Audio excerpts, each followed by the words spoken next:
Hello guys, what's going on? This is Buntu Burrow, born and raised in Shanghai, China, currently living in New York. From this episode, I'm gonna start a new series talking about some interesting facts and phenomena in China. In this very first episode, I'm gonna talk about the most famous hot liquor in China, Moutai. So here we have a bottle of Moutai right in front of us. In this episode, I'm going to talk about three things. What does it look like? Why is it so expensive? And why don't many young people like it, or why don't people outside of China know much about it? So without further ado, let's open the box. First thing you will see is a piece of sheet telling you how to tell if it's a counterfeit or an authentic bottle. And then there's a case, a red case, that contains two glasses, shot glasses, and each glass is about half an ounce. And then basically the way you drink Moutai is you swallow it all in one shot. As you consume more and more bottles of Moutai, and then you can basically start a collection of these little glasses. And then now we get to the bottle itself. So here, this is what the Moutai looks like. So here on the front label, you'll see Keichao Moutai liquor, the 5 Chinese characters. And there's 500 milliliter, which is about 17 ounces. And then 53%, which is actually very strong. On the back label, there's a little introduction of the Moutai brand. And then here it says year 2016. So 2016, actually a pretty good bottle. Basically the way it works is Moutai, the older it is, the better it tastes for some reason. And then there's a barcode, basically where the store can uses an electronic scan gun to tell which batch this bottle comes from. The most interesting part of the bottle is the lid. So here you can see a red star on top of the lid. So red star, or how we call it Wu Xin, is one product line of Moutai, and it's sold the most inside China. And the series, or the product line that's sold the most internationally, is called Fei Tian, or I'll put it here. It is actually a very well recognized pattern from, if you know, the Dunhuang Mogao frescoes. So the reason that Moutai doesn't sell as many Wu Xin bottles internationally is because Wu Xin used to symbolize communism. So it wasn't really well received, or they think it's not going to be well received. That's the way it worked before. But now I think they're selling both product lines internationally. And then there's another lower to middle end product line called Prince or Wangzi. And that is much cheaper than the other two product lines, but it doesn't taste as good. What I also want to point out is there are 3 black lines on the lid. So the top 2 lines are 2 dates. The top line means when this bottle was produced, it got out of the factory. The middle line was the date when this bottle was blended. The last line means the 5-digit number means the batch of this bottle. And here on the bottom is basically the logo, and then the brand name, and then the HB, I'm not sure what that stands for, and then a numerical number that means which workshop or shop floor that produced this bottle. So here I'm actually not gonna open this bottle today because we Chinese think this deserves big moments, big occasions like weddings, family gatherings, Chinese New Year, whatnot. But when I reach 100 subscribers, although it's not a very noble goal for a lot of YouTubers, but when that day comes, I will pop this one open. Next, let's talk about why Moutai is so expensive. The fair price of a bottle of Moutai that comes out of factory this year is 1,500 RMB. That's over $200 US. That's very expensive for any alcoholic beverage. Why is it so expensive? Well, the first reason is it's very expensive and labor intensive to make. Although we know the main crop of Moutai and baijiu is sorghum, Yet, in terms of manufacturing process, there is an entire separate process that needs to happen before the brewing of sorghum. And that process is called the making of distiller's yeast. And distiller's yeast acts as a catalyst of fermentation, which eventually gives Moutai both fruity and soy sauce-like taste. The yeast making process starts around June during the Dragon Boat Festival. One important step of the yeast making process is kneading the yeast into shape. Let me just show you a quick clip how the Chinese ladies are working to make distiller's yeast.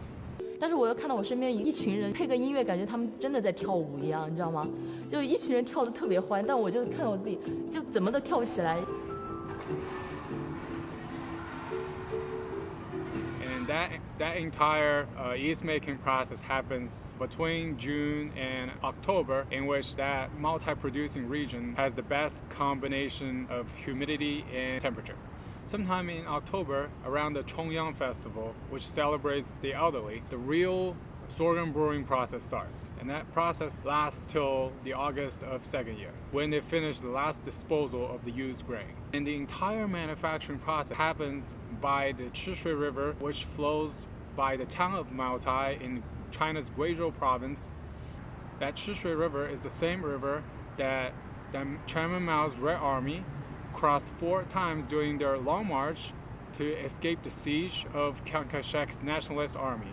Just to sum up, there is only one production cycle a year that starts from June, making of the yeast, till the August of next year.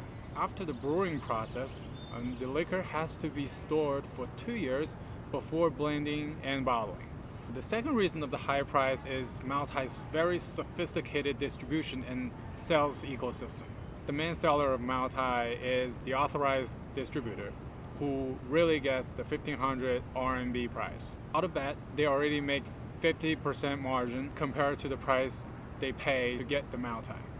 To continue to be an authorized distributor, they have to sell some of their Moutai at a fair price, which is 1,500 RMB. For the rest of their stock, they can either store, as I'll explain in a little bit, the incentive, or they just sell to resellers at a much higher price. So the resellers, who we call the yellow bull or Huang Niu, the term was originally dedicated to the ticket resellers, but now it applies to all types of resellers. And the resellers, they have special channels that allows them to sell Moutai at an even higher price. It is really those resellers that they live on selling Moutai, and then they're really jacked up the price. You will see people paying 2,500 or even 3,000 RMB just to get a bottle of authentic Moutai because they don't trust the cheap price they see elsewhere.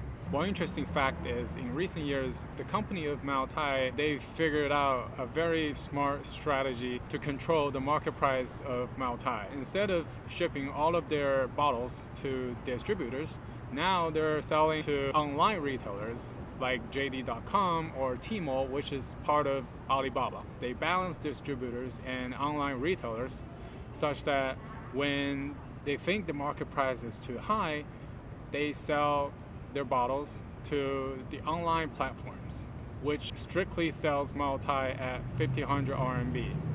And as time goes on, the market price goes down because now people are flocking to the online platforms to get their hand on a bottle of Moutai. When they think the price is too low, they will stop shipping bottles to online platforms. Instead, they ship bottles to distributors who sells at a higher price, or they simply store them, causing a shortage. The caveat is that people can't really guarantee the Moutai they buy from the online platforms are authentic. As a result, they continue to buy from authorized distributors or resellers at a much higher price. That's why Moutai price continues to go up or stays at a very high level. The most interesting reason is that Moutai has the financial characteristic that makes it no longer a regular product. That financial characteristic is based on the fact that Moutai tastes better as it ages. A 5-year-old bottle like this one will taste so much better than the one that just comes out of factory. It's really hard to describe, but in a nutshell, it tastes smoother and more aromatic. And that fact together with the notion that you have more face, or how we call it, more 面子, when you treat your family, friends, relatives, business partners with an older bottle of Moutai or more aged bottle of Moutai, makes Moutai a very financial product. Let me just give you some perspective. In 2009, the fair price of a Moutai then was 1,000 RMB. The same bottle, the 2009 bottle, is now sold at over 4,200 RMB. If we calculate the year-over-year return, that's a whopping 15%. Let me just tell you, the average inflation rate of China over the past 20 years is around 7%. So the year-over-year return of Moutai more than doubles the average inflation rate. So you can see how great of an investment product Moutai is. One interesting thing I noticed when I was researching this topic was there are now trust funds that sell Moutai-based financial products that basically says you need to put this much money down and then we promise you a 5% or 10% yearly return. And the way it works is that same trust fund company, after they collect money from their clients, they buy in bulk and they pay an authorized storage company to hoard or store all the Moutai they bought. As part of the agreement, in order to maintain the authenticity of those bottles, they have access to 24-hour surveillance to make sure the piles of Moutai they bought were the same as the ones that they will get out years down the road. So when the term expires, the trust funds company sell the Moutais they've been hoarding with a profit. And they pay their clients, their investors, with part of the profit. It's fascinating how financial Moutai is. The three reasons I just mentioned were really the backbone of what makes Moutai a very expensive product. And the more robust the price is, the more attractive the Moutai company is for investors. Let me just give you a really fun fact. So Moutai has the highest stock price per share and the biggest market cap in the Chinese stock market. And Moutai's market cap is bigger than Coca-Cola's. So Moutai is the most valuable beverage company in the world. Now let's talk about the last question. Why don't the younger generation of China or people outside of China like Moutai as much? So the first reason is the taste itself. So Moutai, although it tastes to me very good, it is very, very strong. And that can scare a lot of people away. Moutai is not something you can drink it straight. You have to have some dishes or a snack to consume with. It's not like whiskey. You can just put some rocks in the glass and you can drink it while watching Netflix. It doesn't work that way. 大家吃啊！虽说是国难当头，饭总还是要吃的。兄弟，我不怕人家说咱们是前方吃紧，后方紧吃。And second, Moutai is neither affordable nor accessible. So you already know how expensive Moutai is. So for the young people or people outside of China who don't know Moutai that well, why would they spend over $200 on a bottle that might not necessarily taste as good? And together with the fact that since they don't know baijiu that well, they could probably stumble upon some low quality baijiu that basically turns them off. They're just done with baijiu whatsoever. The last reason, which I think is more subtle but more fundamental, is the soft power of Moutai and the cultural stereotype. The young generation of China, they would associate Moutai or baijiu with business meals or bureaucracy, although that has been cracked down big time since President Xi came into power in 2012. For consumers outside of China, there's just not enough awareness of Moutai or baijiu. Let's take Japanese sake as an example. I personally like sake, but it's definitely not better than Moutai. I think the main reason that sake goes farther than baijiu, farther than Moutai, is because it gets sold with sushi, with sashimi, with nigiri, with omakase, that people perceive as high-end, as delicate, as delicious.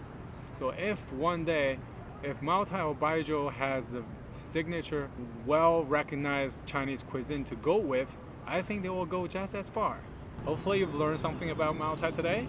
I'm very sure you can get the international version or the Feitian version of Moutai at many online retailers or even at Costco. And I encourage you to comment down below to let me know what other topics you want to learn about China, and I'll try my best to first educate myself and then make a fun episode for you. Alright, without further ado, I'll see you in the next episode. If you like this video, give me a like and subscribe.